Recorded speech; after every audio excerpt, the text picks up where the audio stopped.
ఎంత సింపుల్గా ఉందో చూసారా?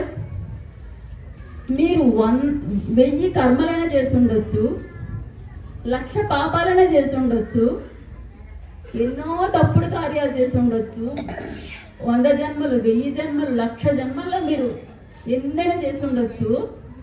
అవన్నీ కూడా మీ జీవితంలోకి ఎప్పుడైతే బ్రహ్మజ్ఞానం వచ్చిందో ఆ కర్మలన్నీ దగ్ధమైపోతాయి, కాలిపోతాయి, పటాపంచలైపోతాయి. ఎంత గొప్పది చూసారా? ఎన్నైనా ఉండొచ్చు.